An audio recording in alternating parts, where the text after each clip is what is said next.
એક વખત રદ કરી દેવાયેલ કલમ 370 ને ફરી લાગુ કરવા જમ્મુ કાશ્મીર વિધાનસભામાં સતત ચર્ચાઓ ચાલી રહી છે અને હવે આ ચર્ચાએ દેશના ખૂણે ખૂણે લોકચર્ચાનું સ્વરૂપ ધારણ કર્યું છે અને આ બધાની વચ્ચે ભાજપ પ્રદેશ અધ્યક્ષ સી આર પાટીલે નિવેદન આપ્યું હતું તેની વાત કરવી છે અને વાત કરવી છે નઠારી પાલિકાઓના ભોગે સામાન્ય પ્રજા ક્યાં સુધી અગવડતાઓ ભોગવશે તેના વિશે। જય હિન્દ। વાત વિગતવાર સાથે હું છું નિધિ ગઢવી। કલમ 370 ના અનુસંધાને સુરતમાં પ્રદેશ અધ્યક્ષ સી આર પાટીલ દ્વારા એક પ્રેસ કોન્ફરન્સનું આયોજન કરવામાં આવ્યું હતું। સુરતના પાર્લે પોઈન્ટ ખાતે આ પત્રકાર પરિષદ યોજાઈ હતી।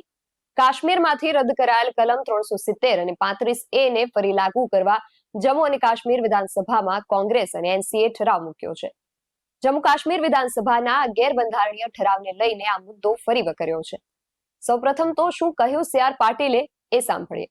જમ્મુ કાશ્મીરના વિધાનસભામાં બનેલા બનાવના અનુસંધાને આજની આ પ્રેસ બોલાવવામાં આવી છે। કોંગ્રેસ જે બંધારણની વાત કરે છે એ બંધારણને તોડવું મરોડવું એ એનો ગમતો વિષય છે અને નેશનલ કોન્ફરન્સ હમણાં પહેલી વાર વિધાનસભામાં બંધારણના આધારે મુખ્યમંત્રી અને મંત્રીઓએ શપથ લીધા અને વિધાનસભામાં પહેલું કામ એ જ બંધારણના લીધેલા નિર્ણય બંધારણના આધારે સંસદમાં લીધેલા નિર્ણયને તોડવાનો પ્રયત્ન કરી રહ્યા છે અને કોંગ્રેસ જે એમના નેતા હાથમાં બંધારણની કોપી લઈને ફરે છે એ એમને નેશનલ કોન્ફરન્સને સપોર્ટ કરે છે।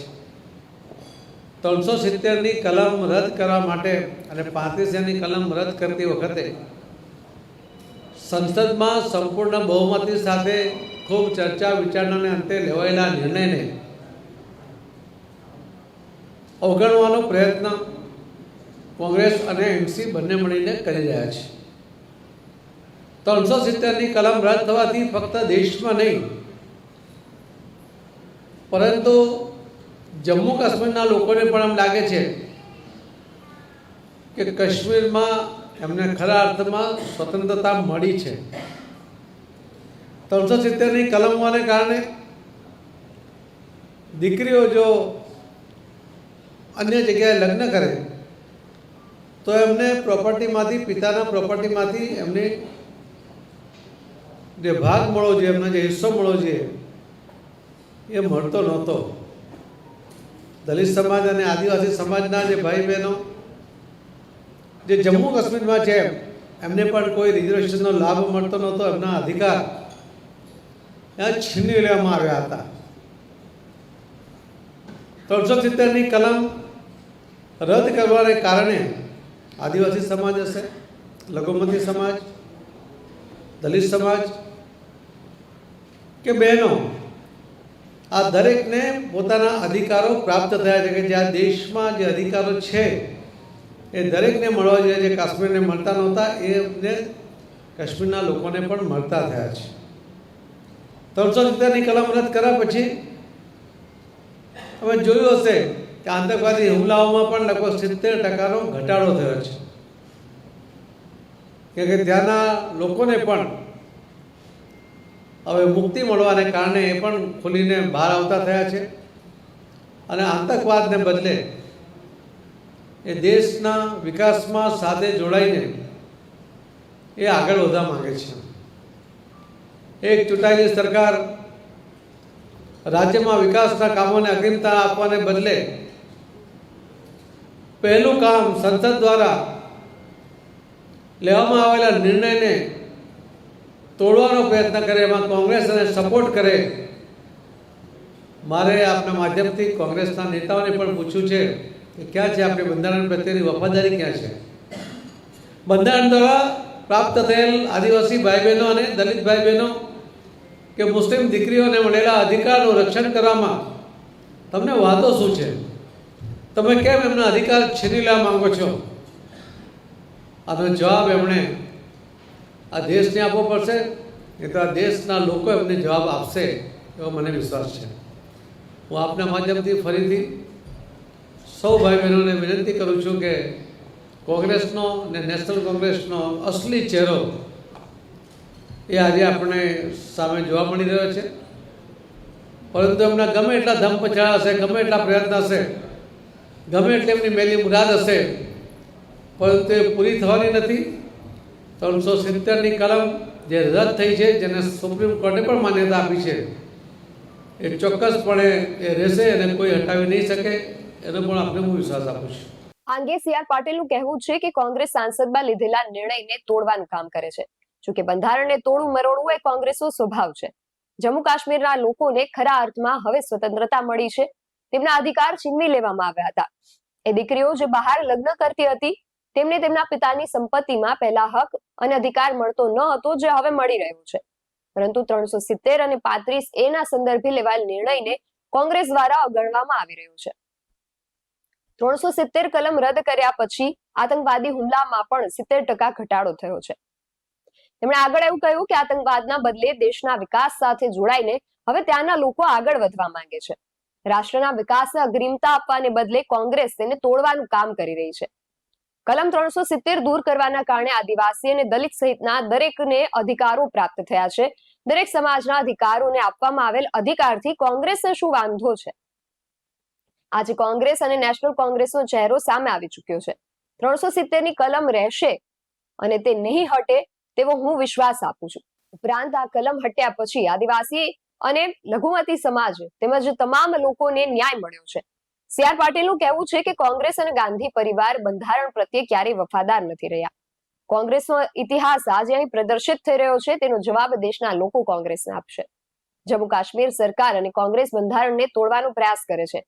નેશનલ કોંગ્રેસનો અસલી ચહેરો આજે આપણી સામે આવ્યો છે. જમ્મુ કાશ્મીરમાંથી કલમ 370 હટ્યા બાદ સ્થાનિક લોકો મુખ્ય પ્રવાહમાં આવ્યા છે. એમણે કહ્યું કે કોંગ્રેસનો ઇતિહાસ આજે અહીં પ્રદર્શિત થઈ રહ્યો છે, જેનો જવાબ દેશના લોકો કોંગ્રેસને આપશે. કોંગ્રેસ અને ગાંધી પરિવાર બંધારણ પ્રત્યે ક્યારેય વફાદાર નથી રહ્યા, એવું સી.આર. પાટીલે કહ્યું હતું. બહુમતી સાથે સંસદમાં કલમ 370ને હટાવવા માટે નિર્ણય લેવાયો હતો અને હવે આ કલમને લાગુ કરવાનો મુદ્દો જમ્મુ કાશ્મીર વિધાનસભામાં ઉઠ્યો છે અને તેની ચર્ચા આખા દેશમાં ઉઠી છે. કેન્દ્ર સરકાર તરફથી આ મુદ્દે મજબૂત વલણ અપનાવવામાં આવી રહ્યું છે કે આ કલમ ફરી લાગુ નહીં થાય અને જમ્મુ કાશ્મીરની વિધાનસભામાં આ કલમને ફરી લાગુ કરવા માટે કોંગ્રેસ અને એનસીના ધારાસભ્યો પૂર્ણ પ્રયાસો કરી રહ્યા છે. હવે જોવું રહ્યું કે આગળ શું નિર્ણય લેવામાં આવે છે. પરંતુ ગુજરાતની કેટલીક એવી નગરપાલિકાઓ છે જે હવે તાત્કાલિક ધોરણે જો નિર્ણય નહીં લે તો ગુજરાતના અનેક શહેરો અંધારામાં જીવવા માટે મજબૂર થઈ જશે. આડેધડ થતા વહીવટના કારણે ગુજરાતમાં નગરપાલિકાઓની જે આર્થિક સ્થિતિ થઈ ગઈ છે એ ખૂબ ડામાડોળ બની ગઈ છે. રાજ્યની મોટા ભાગની પાલિકાઓની તિજોરીઓ ખાલી થઈ ગઈ છે. હાલ રાજ્યમાં નગરપાલિકાઓની દશા એટલી હદે કથળી ગઈ છે કે વીજ બિલ ભરી શકવા માટે પણ સક્ષમ નથી. 57 નગરપાલિકાનું 311 કરોડ રૂપિયાનું વીજ બિલ ભરવાનું બાકી છે અને જો આ વીજ બિલ સમયસર નહીં ભરાય તો કેટલાય શહેરોમાં સ્ટ્રીટ લાઇટ બંધ થઈ જાય તેવી પરિસ્થિતિનું નિર્માણ થઈ ગયું છે. અને જો આ સ્ટ્રીટ લાઇટ બંધ થઈ જાય તો આખા શહેરમાં અંધારપટ છવાઈ જાય. આ જે પરિસ્થિતિ ઊભી થઈ છે એના પરથી અંદાજ લગાવી શકાય કે વિકાસ ગાંડો થઈને કઈ તરફ આગળ વધી રહ્યો છે. છેલ્લા ઘણા વખતથી નગરપાલિકાઓની આર્થિક પરિસ્થિતિ ડામાડોળ થઈ ગઈ છે અને આની પાછળ મુખ્ય કારણ છે વેરાની ઘટી ગયેલી આવક. પાણી સહિતનો વેરો વસૂલવામાં પાલિકાનું તંત્ર નિષ્ફળ થઈ ગયું છે, સ્પષ્ટ દેખાઈ રહ્યું છે. તંત્ર આ વેરાની વસૂલાતમાં કડકાઈ નથી દાખવતું, તેનું પણ કારણ છે અને કારણ છે ચૂંટાયેલા પાંખના જનપ્રતિનિધિઓ વેરા માટે પઠાણી ઉઘરાણી નથી કરવા દેતા. પાલિકા માટે આવકનું જે મુખ્ય સ્ત્રોત છે એ જ ડામાડોળ થઈ ગયું છે અને મહત્વની વાત એ છે કે વેરાની રકમ વધારવા માટે પણ સૂચન કરાયું છે, પણ ચૂંટણીઓને પગલે આ વાત સરકાર ખુદ અમલ કરવાના મતમાં નથી. એક તરફ ગ્રામ પંચાયતોમાં વીજ બિલ માફ છે, જ્યારે પાલિકાએ વીજ બિલ ભરવું પડે છે. આવા અણઘટ વહીવટને કારણે ગુજરાતમાં મોટા ભાગની નગરપાલિકાઓના લાખો કરોડો રૂપિયાના વીજ બિલ બાકી છે અને આ વીજ બિલના નાણાં લાવવા ક્યાંથી એ સવાલ ઉભો થયો છે. હાલ 57 જેટલી નગરપાલિકાઓમાં વ્યાજે લોન લઈને વીજ બિલ ભરવું પડે એવી સ્થિતિ સર્જાઈ છે. વીજ બિલ ભરવા અસમર્થ નગરપાલિકાઓની એવી દશા થઈ ગઈ છે કે આ નગરપાલિકાઓએ હવે સરકારમાં દરખાસ્ત રજૂ કરીને 4% વ્યાજે લોન લેવી પડશે. વીજ કંપનીનું કહેવું છે કે જો સમયસર બિલ ભરવામાં નહીં આવે તો સ્ટ્રીટ લાઇટ બંધ થઈ જતા ગુજરાતના કેટલાય શહેરોમાં અંધકાર છવાઈ જશે. અને નગરપાલિકા તો શું, મહાનગરપાલિકા તંત્ર પણ જાણે ઘોર નિંદ્રામાં હોય તેવું લાગે છે, કારણ કે 2018માં શરૂ થયેલું કામ 2020માં પૂરું થવાનું હતું, જેની અંતિમ મુદતને વીતી ગયે પણ 4 વર્ષ થઈ ગયા છે, છતાં આ કામ હજુ જેમનું તેમ જ પડ્યું છે. રાજકોટ અમદાવાદ 6 લેન હાઈવેનું કામ 2018માં શરૂ થયું હતું અને 2020માં પૂર્ણ કરવાનું હતું. તેની અગાઉથી તૈયાર કરેલી ડિઝાઇન મુજબ પ્રોજેક્ટનો કુલ ખર્ચ 2620 કરોડ આંકવામાં આવ્યો હતો. આ પ્રોજેક્ટની મુદત વીત્યાના 4 વર્ષ પછી આજે 2024માં પણ આ કામ હજી અધૂરું છે. આવામાં ખરેખર તો સરકારી એજન્સીને દંડ કરવો જોઈએ. તેના બદલે એજન્સીને ફાયદો કરાવવા પ્રોજેક્ટમાં ડિઝાઇન બદલીને 3 ઓવરબ્રિજ અને 7 અંડરપાસ દૂર કરી દેવાયા છે. અને જોવા જેવી વાત એ છે કે ડિઝાઇનમાં આટલા મોટા કામનો કાપ મુકાય તો ખર્ચની રકમમાં તો કરોડો રૂપિયાનો ઘટાડો થવો જોઈએ ને. પણ અહીંયા તો ઘટાડો થવાના બદલે પ્રોજેક્ટ ખર્ચની રકમ 730 કરોડ રૂપિયા વધારીને 3350 કરોડ કરી દેવાય છે. અને આ છતાં હજુ પણ રાજકોટ નજીક 7 હનુમાન પાસે કુવાડવા બાયપાસ અને બગોદરા પાસે બ્રિજના કામ બાકી છે. દિવાળીની રજાઓમાં પોતાના વતન જવા નીકળેલા કે ફરવા માટે નીકળેલા અને ખાસ રાજકોટ અમદાવાદ આવન જવન કરનારા હજારો વાહન ચાલકોએ આ તંત્રના ભોગે ટ્રાફિક સમસ્યા વેઠવી પડે છે અને સાથે કિંમતી સમય પણ વેડફ્યો છે. જાન્યુઆરી 2018માં પ્રોજેક્ટ શરૂ કરી જાન્યુઆરી 2020માં એટલે કે 24 મહિનામાં પૂર્ણ કરી દેવાનો હતો, જે હજી પણ ઠાલે ચડી રહ્યો છે. સરકાર કરોડો રૂપિયાના માર્ગોના કામ એજન્સીને આપી દે છે, તેની ડિઝાઇન તો ખાનગી પાર્ટી તૈયાર કરે છે, મોનિટરિંગ પણ ખાનગી એજન્સી જ કરે છે. તો આરએનબીના રાજકોટ અને અમદાવાદ અને લીંબડીના 3 ડિવિઝનના ઇજનેરોનું ત્યાં શું કામ? ખરેખર આ ઇજનેરોની જવાબદારી નક્કી કરવી જોઈએ. 3 ઓવરબ્રિજ અને 7 અંડરપાસનો કાપ મૂકવા છતાં એજન્સી સામે કુણું વલણ તંત્રની પારદર્શકતા સામે સવાલ ઉભા કરે છે. કામમાં વિલંબ થયો, કાપ મુકાયો, બજેટમાં પણ વધારો થયો.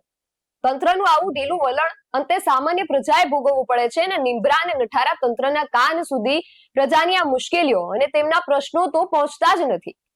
આ વિશે તમારો શું મત છે અમને કોમેન્ટ કરીને ચોક્કસથી જણાવજો. વાત વિગતવારમાં હાલ બસ આટલું જ. તમે અમારી યુટ્યુબ ચેનલને સબસ્ક્રાઇબ કરવાનું અને અમને ફેસબુક અને ઇન્સ્ટાગ્રામ પર ફોલો કરવાનું ભૂલશો નહીં. બાકી અવનવી અપડેટ્સ માટે આપ જોતા રહો BS9 TV ન્યૂઝ. નમસ્કાર.